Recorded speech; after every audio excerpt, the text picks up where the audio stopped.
Puji nama Tuhan. Shalom Bapak Ibu Saudara yang kasih Tuhan. Bersyukur kita masih bisa beribadah minggu ini. Bersyukur juga buat angka kesembuhan yang sudah mulai meningkat di Indonesia, khususnya di Surabaya. Sudah ada beberapa zona yang mulai bersih dari COVID-19. Percayalah Tuhan kita yang Tuhan yang besar. Dia yang sanggup melakukan segala perkara yang mustahil dalam hidup kita. Dia yang sanggup membuat COVID ini segera pergi dari Indonesia. Amin. Mari kita siapkan diri kita siapkan hati kita buat kita naikkan syukur kita kepada Tuhan. Kami bersyukur Tuhan buat karyamu yang sungguh luar biasa bagi setiap kami. Kami percaya Tuhan, Engkau Tuhan yang besar, Engkau Tuhan yang sanggup melakukan segala perkara dalam hidup kami. Segala perkara yang mustahil Engkau sanggup melakukannya Tuhan. Kami bersyukur kepadamu. Kami menaikkan syukur kami kepadamu Tuhan. Terima kasih Tuhan, terima kasih. Dalam nama Tuhan Yesus, haleluya. Amin.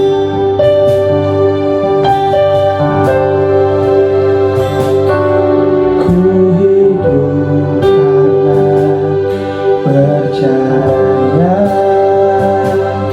Kau yang berjanji setia,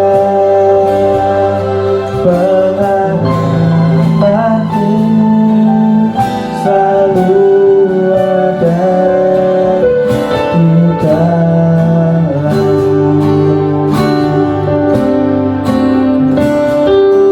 Ku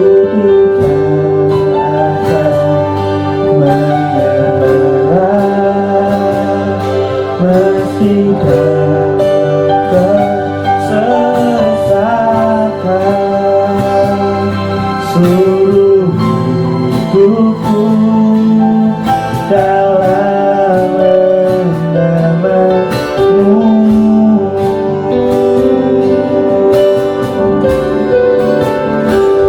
Aku punya Tuhan yang besar, yang tak percaya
janji dan sanggup menggenapi imanku bersepakat percaya kuasanya. Ku terima sekarang kemenangan darimu.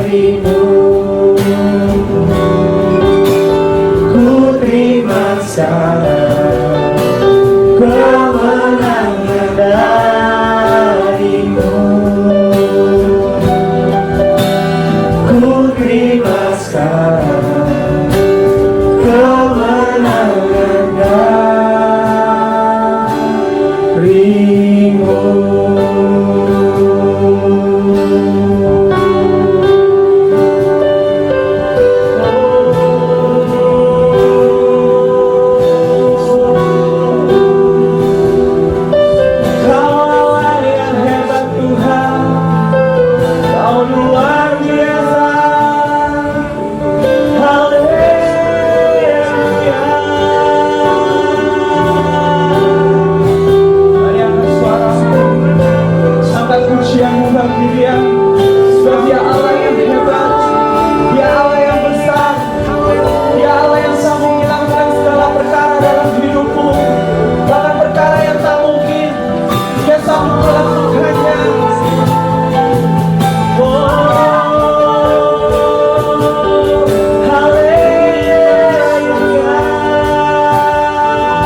dan bermalam dalam naungan yang Maha Kuasa, akan berkata kepada Tuhan, tempat perlindunganku dan kubu pertahananku, Allahku yang kupercayai. Sungguh Dia yang akan melepaskan engkau dari jerat penangkap burung, dari penyakit sampar yang busuk. Dengan kepaknya Ia akan melindungi engkau, di bawah sayapnya engkau akan berlindung. Kesetiaannya ialah perisai dan bakar tembok. Engkau tak usah takut terhadap kedahsyatan malam, terhadap panah yang terbang di waktu siang, terhadap penyakit sampar yang berjalan di dalam gelap, terhadap penyakit nular yang mengamuk di waktu petang. Walau 1.000 orang rebah di sisimu dan 10.000 di sebelah kananmu, tetapi itu tidak akan menimpamu. Engkau hanya menontonnya dengan matamu sendiri dan melihat pembalasan terhadap orang-orang fasik. Sebab Tuhan ialah tempat pelindunganmu, yang maha tinggi telah kau buat tempat perteduhanmu. Malapetaka tidak akan menimpa kamu dan tulah tidak akan dekat kepada kemahmu. Sebab malaikat-malaikatnya akan diperintahkannya kepadamu untuk menjaga engkau di segala jalanmu. Mereka akan menentang engkau di atas tangannya supaya kakimu jangan teratuk kepada batu. Singa dan ular tedung akan kau langkahi. Engkau akan menginjak anak singa dan ular naga. Sungguh hatinya melekat kepadaku, maka aku akan meluputkannya. Aku akan melindunginya sebab ia mengenal namaku.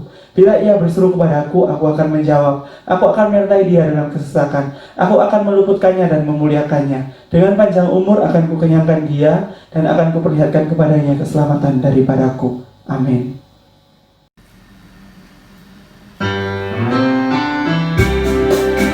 Tahukah Bapak Ibu Saudara, rancangan Tuhan di dalam hidup kita adalah berhasil dan beruntung. Bayangkan, berhasil dan beruntung. Wow banget, amin. Berbahagialah orang yang kesukaannya ialah Taurat Tuhan, dan yang merenungkannya siang dan malam. Dia seperti pohon yang ditanam di tepi aliran air, yang menghasilkan buahnya pada musimnya, dan yang tidak layu daunnya. Apa saja yang diperbuatnya pasti berhasil. Bersama-sama ya. Berbahagialah orang yang kesukaannya ialah Taurat Tuhan, dan yang merenungkannya siang dan malam. Dia seperti pohon yang ditanam di tepi aliran air, yang menghasilkan buahnya pada musimnya, dan yang tidak layu daunnya. Apa saja yang diperbuatnya pasti berhasil, dan yang tidak layu daunnya. Apa saja yang diperbuatnya pasti berhasil, dan yang tidak layu daunnya. Apa saja yang diperbuatnya pasti berhasil.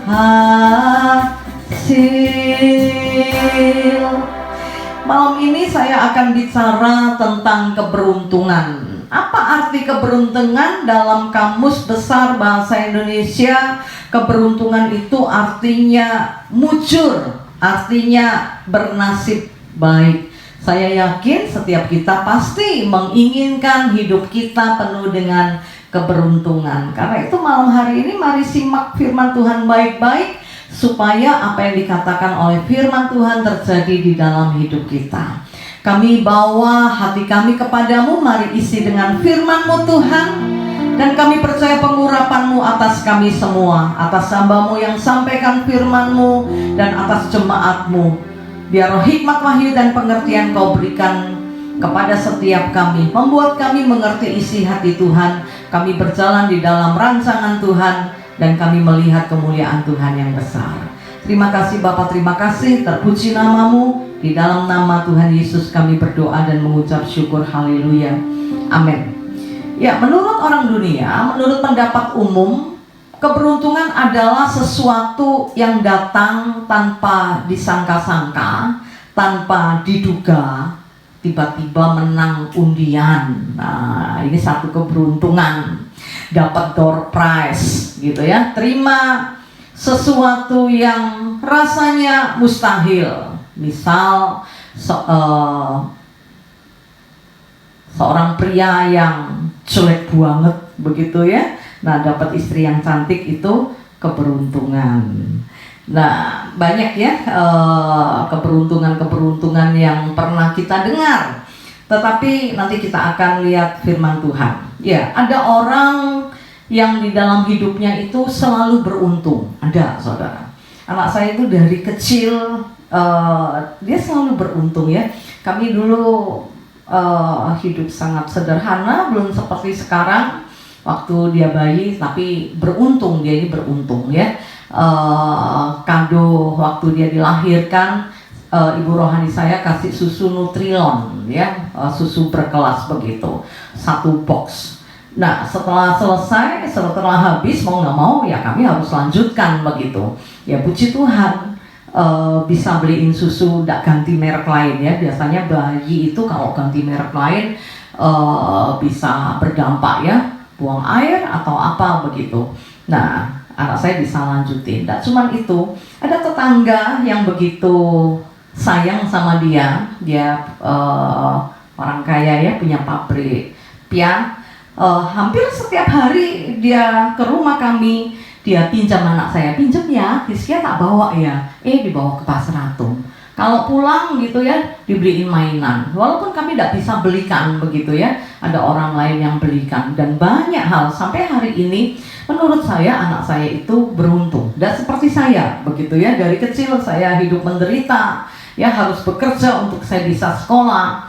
Nah, terus kalau ada undian-undian, saya merasa saya ini orang yang tidak pernah beruntung begitu ya. Kalau undian nggak pernah dapat begitu ya, apalagi door prize. Sampai suatu hari itu saya sudah di dalam Tuhan, saya ini batin ya, mbok yo sekali aja dapat door prize, mosok nggak pernah beruntung begitu ya. Tapi akhirnya dapat juga begitu. Tapi setelah saya mempelajari firman Tuhan, saya tahu bahwa keberuntungan itu bukan sesuatu yang tidak bisa kita raih begitu ya, seperti yang kita harapkan. Firman Tuhan mengajarkan bahwa keberuntungan itu bisa kita dapatkan. Itu bukan nasib ya. Ada orang yang bilang keberuntungan itu nasib baik begitu ya. Tapi kita akan lihat di dalam Tuhan. Oke. Yosua pasal 1 kita akan lihat bersama-sama firman Tuhan yang datang kepada Yosua ketika Yosua akan melanjutkan tugas dari Musa ya. Jadi Yosua itu pengganti Musa. Jadi ketika Musa mati, maka Tuhan menunjuk Yosua sebagai pengganti dari Musa ya. Nah, tapi masalahnya, ada masalah yang sangat pelik yang dihadapi oleh Yosua. Kenapa? Yosua ini bujangnya Musa, pembantunya Musa. Bapak Ibu Saudara bisa bayangin ya, mana ada orang yang respect sama Yosua? Mana ada orang yang mau dengar omongannya pembantu? Pasti tidak ada ya. Apalagi Yosua harus menggantikan tugas Musa yang sangat berat, yaitu menuntun bangsa Israel memasuki tanah Kanaan. Masalahnya bangsa Israel adalah bangsa yang tegar tengkuk, bangsa yang duablek begitu ya. Musa aja sampai kegi, sampai jengkel, dan itu membuat dia tidak bisa memasuki tanah perjanjian. Nah, Yosua pikir bagaimana mungkin saya bisa melanjutkan tugas Musa yang maha berat ini. Dia pasti tidak pede ya, tetapi di tengah-tengah kondisi seperti itu, firman Tuhan datang kepada Yosua. Oke, kita akan lihat Yosua pasal yang pertama. Di ayat yang pertama dikatakan, sesudah Musa hamba Tuhan itu mati, berfirmanlah Tuhan kepada Yosua bin Nun abdi Musa itu demikian. Hambaku Musa telah mati, sebab itu bersiaplah sekarang, seberangilah sungai Yordan ini, engkau dan seluruh bangsa ini menuju negeri yang akan kuberikan kepada mereka, kepada orang Israel itu. Setiap tempat yang akan diinjak oleh telapak kakimu kuberikan kepada kamu, seperti yang telah kujanjikan kepada Musa. Dari padang gurun dan dari gunung Libanon yang sebelah sana itu sampai sungai besar, yakni sungai Efrat. Seluruh tanah orang Het sampai ke laut besar di sebelah matahari terbenam, semuanya itu akan menjadi daerahmu. Nah, ayat 5, seorang pun tidak akan bertahan menghadapi engkau seumur hidupmu. Tuhan tahu ya pergumulan Yosua. Aku ini kan cuma pembantunya Musa, mana aku bisa, begitu ya. Dia pernah mengikuti Musa, dia pernah melihat Musa berjumpa dengan Tuhan. Padahal kan kerohaniannya tidak segitunya dia ya. Pasti dia minder. Aduh, gimana bisa, aku tidak pernah berjumpa dengan Tuhan seperti Musa 40 hari 40 malam. Tetapi Yosua ini memiliki karakter yang baik. Dia seorang hamba yang setia. Ketika dia diajak Musa naik ke atas gunung, nah Musa 40 hari Musa berjumpa dengan Tuhan. Yosua ini karakternya baik, dia tetap setia, dia tetap nunggu, begitu ya. 40 hari, maaf, bukan 40 tahun. Di gunung 40 tahun 100 40 hari ya. Nah, ada banyak karakter Yosua yang lain yang mungkin kita akan pelajari lain kali. Nah, karena itu Tuhan yakinkan Yosua. Di ayat yang kelima Tuhan berkata, tidak seorang pun yang dapat bertahan menghadapi engkau seumur hidupmu. Seperti aku menyertai Musa, demikian aku akan menyertai engkau. Aku tidak akan membiarkan engkau dan tidak akan meninggalkan engkau. Tuhan berusaha meyakinkan Yosua bahwa sesuatu akan Tuhan lakukan untuk Yosua. Bahkan di bagian terakhir dikatakan, aku tidak akan membiarkan engkau. Kalau bangsa ini nakal nanti urusanku, dan aku tidak akan meninggalkan engkau. Ayat 6, dan Tuhan berpesan, selain Tuhan berjanji ya, kamu akan menangan ya, ojo takut ya, kamu meskipun kamu tidak punya pengalaman, nanti aku yang akan bertindak. Nah, aku akan menyertai, aku tidak akan meninggalkan. Tapi ada tugas yang harus dilakukan oleh Yosua. Ayat 6, kuatkanlah dan teguhkan hatimu, sebab engkau yang akan memimpin bangsa ini memiliki negeri yang kujanjikan dengan bersumpah kepada nenek moyang mereka untuk diberikan kepada mereka. Tuhan bilang kuatkan hatimu. Tidak sekali ngomongnya saudara. Di ayat yang ke-6 Tuhan bilang kuatkan hati. Di ayat yang ke-7 sama. Di bagian pertama Tuhan katakan hanya kuatkan dan teguhkan hatimu dengan sungguh-sungguh. Bapak ibu saudara, hati ini gampang lemah ya. Karena itu hati ini harus dikuatkan. Daud pernah mengalami hal ini ya, ketika dia mengalami persoalan yang bertubi-tubi di dalam hidupnya, di dalam pekerjaan dia dipecat ya. Ada yang bilang, wah bahaya ini, nanti dia jadi mata-mata, lebih baik dia suruh pulang aja. Akhirnya Daud dirumahkan. Ketika dia sampai di kampungnya, apa yang terjadi? Dia melihat Siklak dalam kondisi yang sangat buruk. Kota itu terbakar, wanita, anak-anak dan harta dibawa oleh musuh. Daud melihat itu, dia menangis. Tidak cuma itu saudara, orang-orang yang pergi bersamanya mereka marah, mereka kecewa, dan mereka mau melempari Daud dengan batu. Ini sudah jatuh, tertimpa tangga, digigit anjing, anjingnya rabies, kena corona sekali dah, lengkap. Apa yang Daud lakukan ketika dia ada dalam kondisi yang sangat buruk itu? Daud menguatkan kepercayaannya. Dia udah tidak punya hati lagi ya, bayangin. Udah dipecat, kotanya terbakar, istrinya dibawa, anak-anak juga, rakyatnya juga. Jadi hati ini penting sekali ya untuk dikuatkan.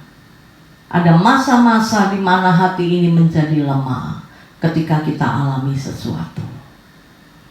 Nah, ayat yang ke-6, sebab engkaulah yang akan memimpin bangsa ini memiliki negeri yang kujanjikan dengan bersumpah kepada nenek moyang mereka untuk diberikan kepada mereka. 7, hanya kuatkanlah dan teguhkan hatimu dengan sungguh-sungguh. Apapun yang terjadi dalam hidup ini, tetap percaya. Kalau saudara tidak punya hati, jangan ke pasar beli hati, saudara. Tapi kuatkan hatimu, tetap percaya janji Tuhan. Saya pun pernah mengalami kondisi seperti ini, rasanya tidak punya hati, saudara. Ketika suami saya serangan jantung di ICU 2 minggu. Waduh, rasanya hati ini rasanya melayang begitu ya. Tapi dalam kondisi seperti ini, saya tetap percaya bahwa ada Tuhan yang sanggup melakukan segala sesuatu dan tidak ada yang mustahil baginya. Saya menguatkan hati saya dan bersama teman-teman begitu ya. Waktu anak-anak kecil nyanyi ya buat engkongnya. Waduh, saya nangis, saudara. Saya tahu saya tidak sendiri.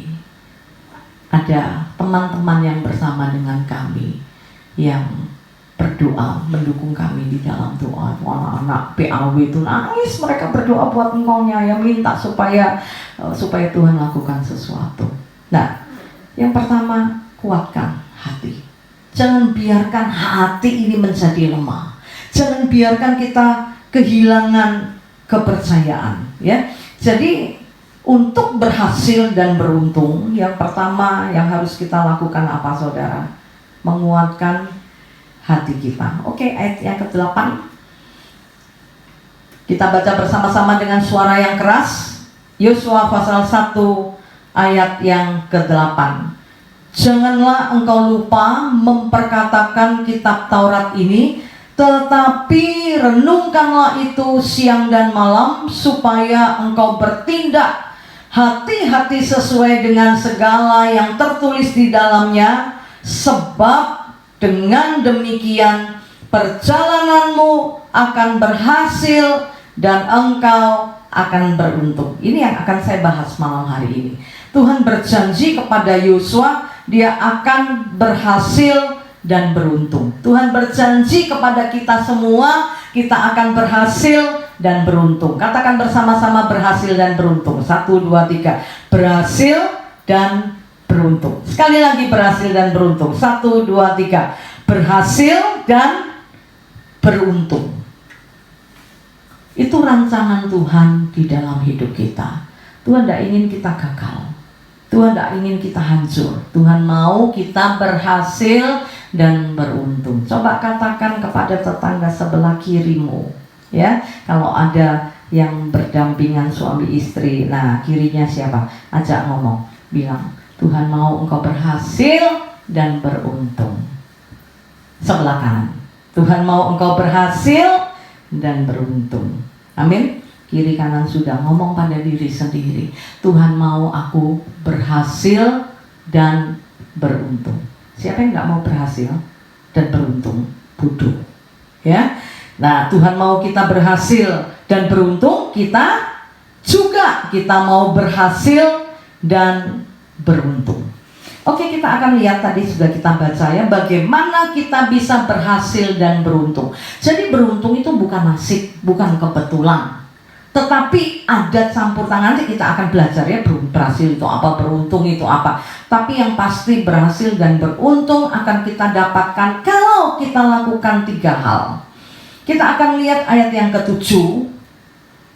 Supaya kita berhasil dan beruntung, apa yang harus kita lakukan? Ayat 7, hanya kuatkan dan teguhkan hatimu dengan sungguh-sungguh. Saat hati kita lemah, kuatkan.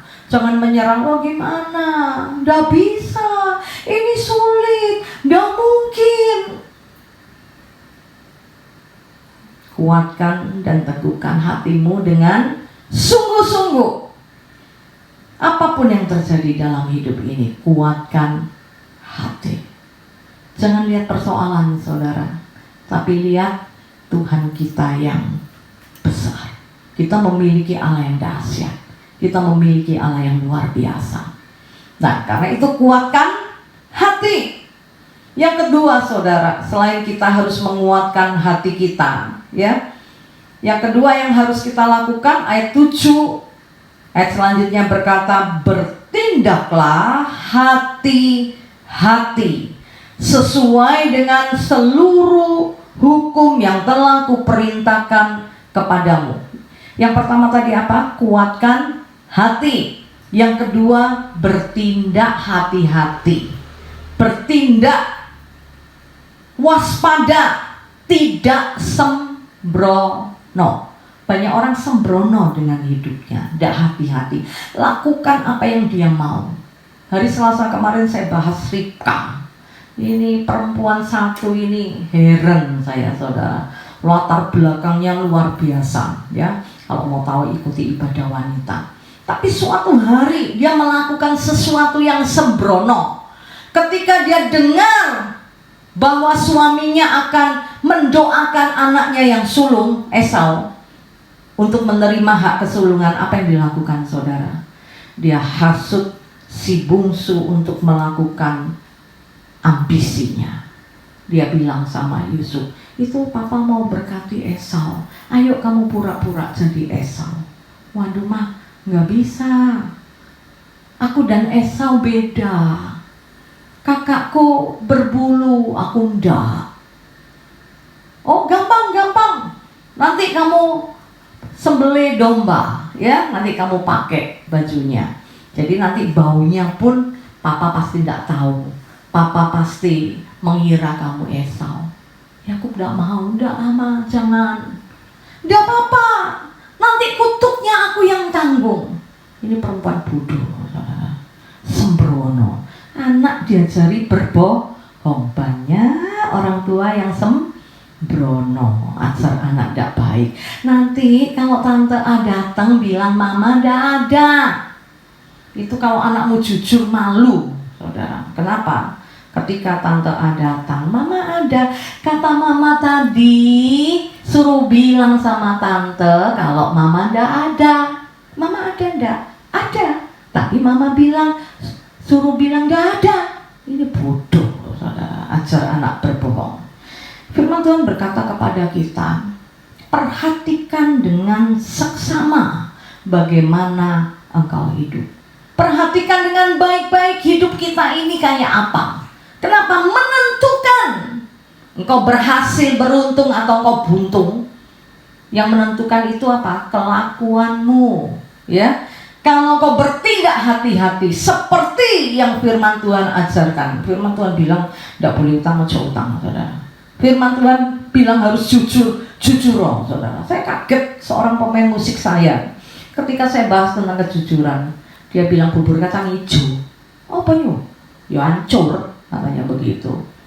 Jujur hancur.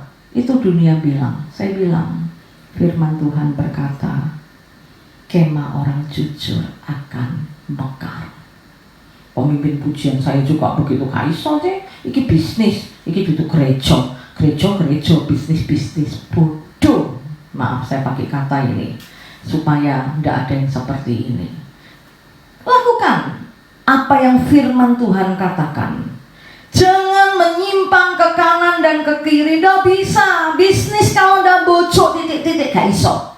Bisa, saudara. Ya, saya bilang oke, saya nggak mau berdebat. Kita buktikan ya. Kamu berjalan dengan apa yang menjadi prinsipmu. Saya pegang firman Tuhan. Dan hari ini saya melihat semua hancur, saudara. Ya. Jadi kita harus bertindak hati-hati. Awasi apa yang kita lakukan. Nah, kalau kita menguatkan hati kita, dan kalau kita bertindak hati-hati, jangan sembrono, saudara. Hidup kita ini dilihat banyak orang. Firman Tuhan berkata kita punya banyak saksi bagaikan awan yang mengelilingi kita. Orang perhatikan kita, saudara. Saya kaget, saudara. Seseorang chatting saya, dia bilang, sorry loh J, saya ini perhatikan JJ, ya. Saya ini pernah tanya sama anak-anak gitu ya, kenapa kalian bersih-bersih gereja? Iya, karena dihukum. Sebetulnya saya nggak suka hukum-hukum begitu ya, tapi namanya anak muda kalau nggak didisiplin, nah nggak bisa disiplin gitu ya. Kalau telat 1 menit aja, saya hukum saudara bersih-bersih gereja selama 1 minggu. Lalu orang ini ngomong sama saya, untung saya nggak ada di gerejanya Cici. Kalau ada di gerejanya Cici saya pasti keluar begitu ya, nggak mau dihukum-hukum. Nah, lalu dia berkata, Cici ini ngobrol banyak. Lalu saya bilang, ya saya ini galak begitu ya. Lalu dia bilang, enggak, bukan galak, tegas begitu ya. Iya, ini yang membuat saya enggak mau jadi hamba Tuhan, saudara. Saya ini enggak bisa kompromi. Saya ini kalau A, yo A gitu ya. A-nya itu firman Tuhan. Kalau firman Tuhan yang ngomong sudah enggak usah dilawan. Wis nurut ae. Tuhan kok dilawan begitu ya. Nah, saya pernah sampaikan tentang hutang, jangan berhutang. Dan sempat saya keluar, saudara, beberapa keluar. Dia bilang, yo gembala ini soge, enak ngomong gak oleh utang. Saudara, kami tidak langsung jadi seperti ini. Dulu kami juga tidak punya, tapi kami belajar lakukan firman Tuhan. Dan kami melihat janji Tuhan itu ya dan amin. Lalu dia bilang begini, ya aku tidak utang ya tidak makan. Saya dilokno, saudara. Ya, saya bilang hidup ini pilihan, ya. Mau pilih lakukan firman Tuhan atau mau pilih sakar PDW. Nah, sampai hari ini, saudara, makan aja susah, saudara. Nah, kembali, bertindak hati-hati. Perhatikan apa yang kau lakukan, apa yang kau katakan. Ini menentukan keberuntunganmu. Nah, kalau orang dunia, keberuntungan itu satu nasib. Tetapi buat kita anak-anak Tuhan, keberuntungan akan terjadi kalau kita menguatkan hati kita. Senantiasa menguatkan hati kita. Dan yang kedua, bertindak hati-hati seperti apa yang Tuhan perintahkan. Tidak menyimpang ke kanan dan ke kiri. Kalau oleh utang ya wis ka utang. Harus jujur. Ya sudah jujur loh. Ya.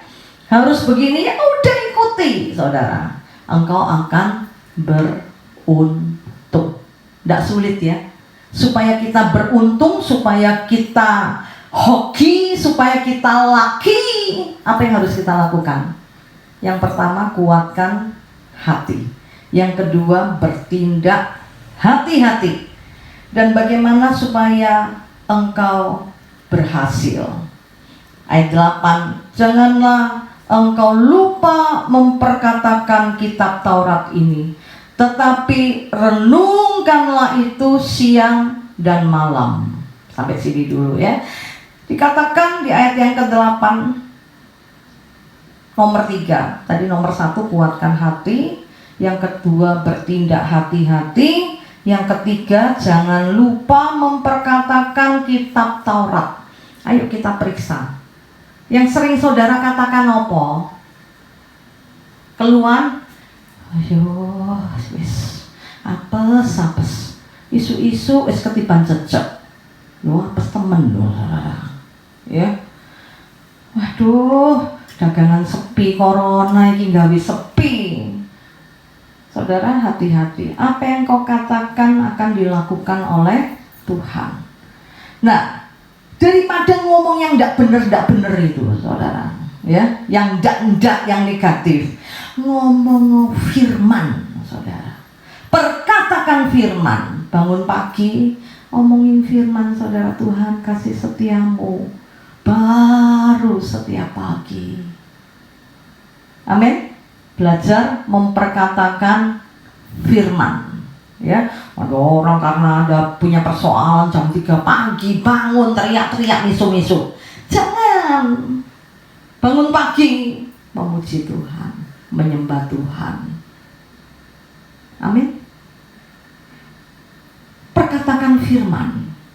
Dan tidak hanya ngomong firman saja. Ayat selanjutnya berkata, tetapi renungkanlah itu siang dan malam. Yang ketiga tadi bagian A apa, saudara? Memperkatakan firman. Yang kedua, merenungkan firman. Ayo diperiksa. Yang kau renungkan apa? Film, sinetron, terus apa mana? Film Korea, film Indonesia. Nah, ayo renungkan firman, makan yang banyak firman Tuhan. Ada kesempatan, ada waktu baca firman Tuhan. Mosok nonton nggak oleh. Tapi prekson nontonnya piro jam. Renungkan firman piro jam. Saya tidak terlalu ekstrim ya. Waktu anak saya masih kecil, saya izinkan nonton film, saudara. Saya tidak gini, mau ya hamba Tuhan gak boleh nonton film, boleh. Saya temani, saudara. Suatu hari anak saya nonton Shinchan. Apa yang saudara ingat di Shinchan? Saya ingat di Shinchan 1. Dan itu membuat anak saya tidak nonton Shinchan lagi ya, Pak saudara. Adikku nungguakal, saudara. Ya, pakaian dalamnya mamanya, BH-nya mamanya dibuat kacamata. Jadi kena caklat nek nonton kayak gini. Nah, saya tidak bilang, tidak boleh loh, ya, jangan nonton Shinchan lagi, tidak baik, enggak, saudara. Saya nanya, yuk, menurut kamu film ini bagus enggak? Kami, anak ini kurang ajar nih. Lah mosok itunya mamanya dipakai kacamata. Lah makanya, lah lapo mbok lihat. Iya ya Mi ya. Iya wis, lihat yang lain, ya. Jangan lihat itu. Sejak hari itu dia tidak nonton Shinchan lagi, saudara. Dia tidak suka, itu anak kurang ajar. Tetap nonton, saudara. Tapi saya dampingi, ya. Tidak cuma saya izinkan nonton, saya juga ajar firman Tuhan. Ayo baca firman-Nya, makan firman. Saya tidak lupa ya, anak saya pernah juara goro-goro bacaan kitab, saudara. Ya suatu hari dia bilang, ini pengen juara, tapi dia sekolah di Petra, ini sing pinter wake. Ngerti ngono tak sekolah no SD Impres. Jadi saya ngani kakek. Ada satu anak itu dapat 100 terus. Lalu dia bilang, Rizky bisa juara enggak? Oh bisa. Firman Tuhan bilang, Amsal berkata, takut akan Tuhan adalah permulaan pengetahuan. Makan firman, kamu pasti juara. Oh iya Tami. Wah, dia rajin baca firman. Juara, saudara, walaupun juara, tidak juara 1 tidak apa-apa, juara 2, saudara. Ya, bukan 2 dari belakang, ya. Jadi perkatakan firman dan renungkan firman. Kalau kita nonton 1 jam, kita harus renungkan firman berapa jam, saudara? Ada orang tuahan berjam-jam duduk di depan TV, tapi nek baca kitab kesusu ngantuk. Nah, ini minta diculek, saudara. Ya bodoh. Engkau tidak akan berhasil dalam hidupmu. Mau berhasil, makan firman. Film itu selingan, bukan yang utama. Amin. Ayo cepat setelah ibadah ini, ya DVD apa itu jenenge, orang buangan ngabe, saudara. Ya, makan banyak firman. Itu akan akan berdampak di dalam hidupmu. Itu akan membuat engkau berhasil. Oke, lanjut ya. Janganlah engkau lupa memperkatakan kitab Taurat ini, tetapi renungkanlah itu siang dan malam, supaya engkau bertindak hati-hati. Diingetin lagi, saudara. Bertindak hati-hati, ya. Kelakuanmu sing pokro. Perhatikan kelakuanmu kaya apa. Kristen motong jalan, Kristen bojoan, Kristen utang gak bayar, Kristen minggat. Iki sembrono, ya. Bertindak hati-hati, ya. Sebab dengan demikian, baca bersama-sama saya dengan suara yang keras. Perjalananmu akan berhasil dan engkau akan beruntung. Mudah saja kalau saudara mau berhasil dan beruntung. Satu, kuatkan hati. Hati yang lemah dikuatkan. Percaya kepada Tuhan, mempercayai Tuhan, teguh, gitu ya. Yang kedua, bertindak hati-hati, jangan sembrono lagi. Di jalan, ya, di jalan tuh banyak pencobaan loh, saudara. Ya, saya tidak lupa, saudara. Saya ini sayang barang, ya. Saya punya mobil, tidak tak pakai, aku dibeset, saudara. Sampai akhirnya ada seseorang, dia bilang, ya urus asuransi mobil saya. Lalu dia bilang, wes tak melono asuransi, nggon mobilmu. Asio mbok tabrakno gak apa-apa, sing bayar asuransi. Tangguh saudara mobilku. Suatu hari saya ditabrak dari belakang, cabrak. Oh. Waduh, hatiku kayak sing ditabrak hatiku. Wah, saya langsung turun. Saya marah. Saya malu ya, saya pernah saya ditabrak orangnya lari, saya minta suami saya kejar. Kurang ajar gitu ya. Sudah salah Melayu. Saudara tahu, dia pernah lihat saya khotbah. Malu-kemaluin. Lo bayangin saudara. Tapi untung saya tidak pernah khotbah tentang kasih waktu itu ya. Ya apa kayak iso mengasihi. Saya sayang barang dihitung mabrak, ngono marah saudara. Nah ini sembrono ya. Jangan kayak saya ya. Loh, ibu kan yang khotbah di situ. Mateng saudara. Ya, hati. Habis pukul orang. Minggu ibadah, sebelum berangkat ibadah itu ya. Kita diserempet, kita muara, kita pukul orang, sampai di gereja masih mangkel. Tapi kita berusaha mendinginkan hati kita. Tidak boleh terbawa suasana mau melayani Tuhan. Dan tiba-tiba masuk seseorang yang kita antem tadi, ternyata dia juga mau ke gereja. Selak telat, maka kesusu nyerempet tawamu. Ya apa saudara? Itu sembrono ya. Kalau mau berhasil dan beruntung harus bertindak hati-hati. Perbuatan yang tidak pokro buang. Ya. Hidup sesuai dengan apa yang Tuhan perintahkan. Saya tahu tidak ada yang sempurna, tapi Tuhan akan memampukan. Roh Kudus akan memampukan kita untuk melakukan semua. Oke, yang ketiga, jangan lupa memperkatakan firman. Itu yang membuat kita berhasil. Firman Tuhan berkata, apa saja yang kita lakukan Tuhan buat berhasil.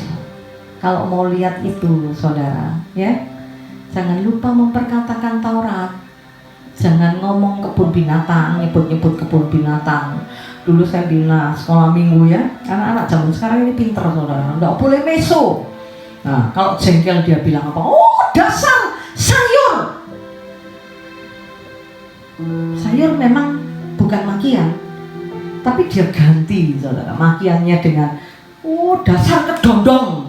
Padahal mau bilang bodong gitu ya, ganti kedondong. Jangan ya. Mudah saja kok, cuma 3. Mau berhasil, beruntung, kuatkan hati, bertindak hati-hati sesuai dengan firman, memperkatakan firman Tuhan dan merenungkannya. Oke, yang terakhir saya akan bahas tentang berhasil dan beruntung. Berhasil itu apa saudara? Berhasil adalah sebuah proses. Karena kita kerja keras, karena kita tekun, karena kita berjuang, kita bisa berhasil ya. Berhasil itu bukan rezeki nomplok. Dan untuk berhasil, saya ingin garis bawahi saudara, iman Kristenmu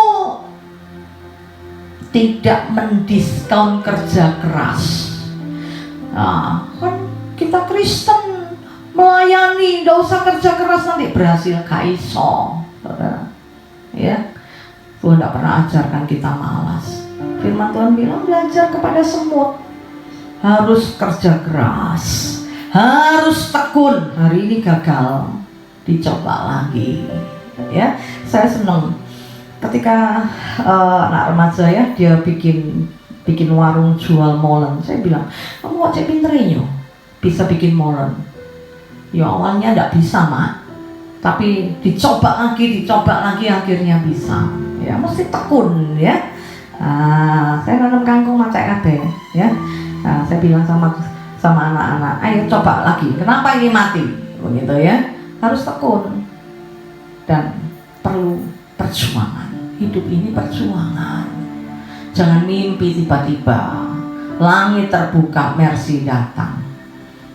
Langit terbuka, emas turun, kau buka pabrik, ono saudara.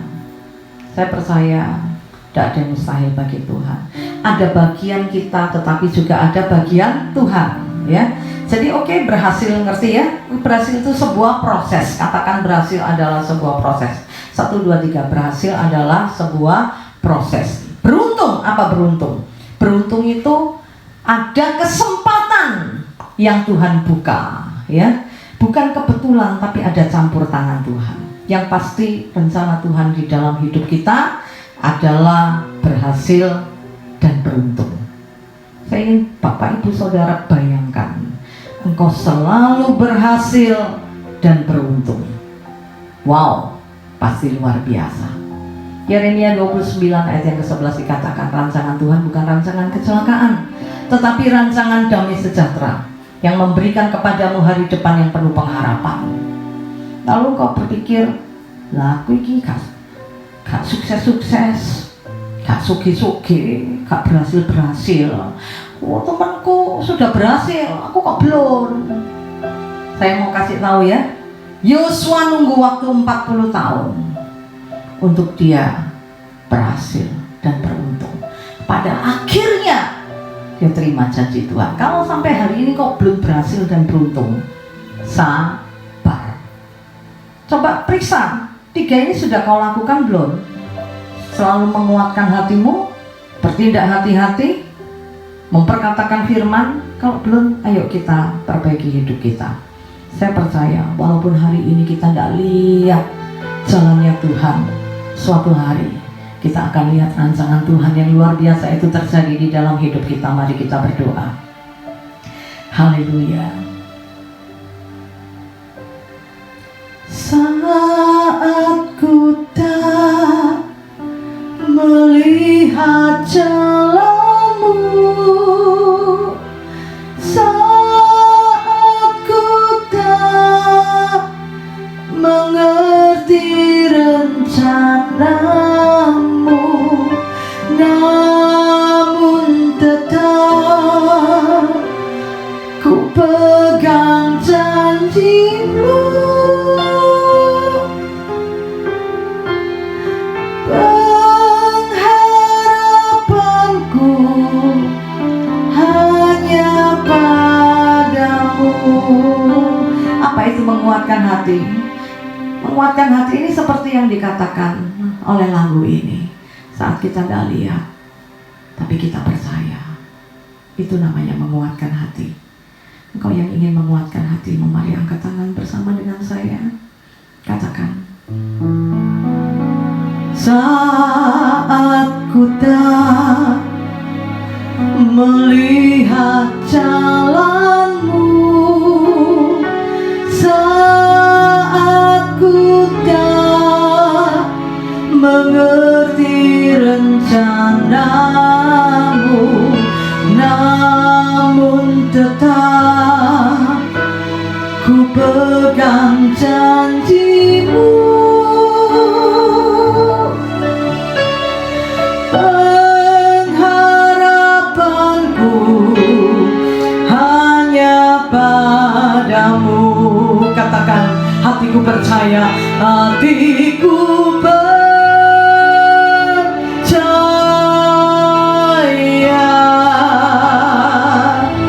hatiku percaya,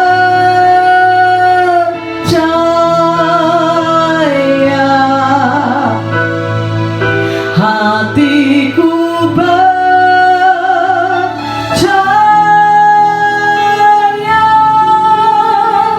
selalu ku percaya.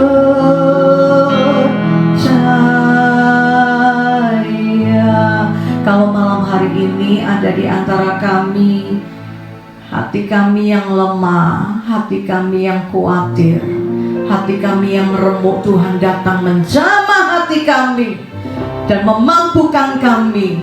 Tuhan, kalaupun Engkau tidak buat mujizat di dalam hidup kami, beri kami bahu yang kuat untuk kami mampu meneruskan perjalanan hidup kami, menanggung setiap kesulitan, kesukaran dan penderitaan.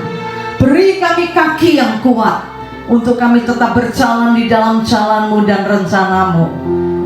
Kami percaya suatu hari nanti kami akan lihat rencana-Mu digenapi di dalam hidup kami, karena Engkau tidak pernah rancangkan yang buruk di dalam hidup kami. Rancangan-Mu adalah rancangan damai sejahtera, hari depan yang penuh pengharapan. Dengan iman kami terima rancangan Tuhan yang baik.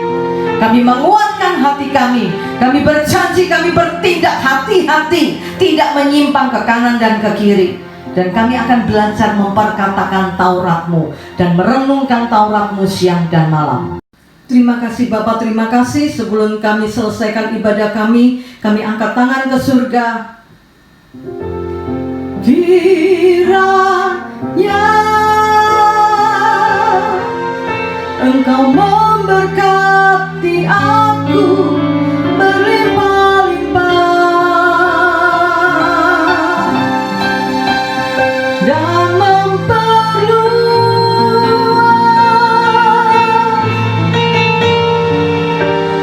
daerahku,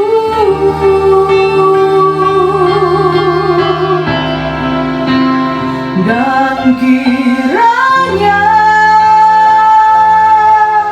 tangan-Mu menyertai aku dan melindungi aku daripada malapetaka, sehingga kesakitan tidak menimpa aku. Terima kasih buat malam hari ini Tuhan. Terima kasih buat berkat yang berlimpah-limpah. Kiranya berkat, rahmat, dan anugerah dari Allah Bapa, di dalam cinta kasih dari Putra-Mu yang terkasih Tuhan kami Yesus Kristus, dan di dalam persekutuan dengan Roh Kudus menyertai kami mulai hari ini sampai Maranatha, Tuhan datang kembali. Yang percaya diberkati Tuhan bersama-sama katakan amin. Selamat malam, Tuhan memberkati kita semua.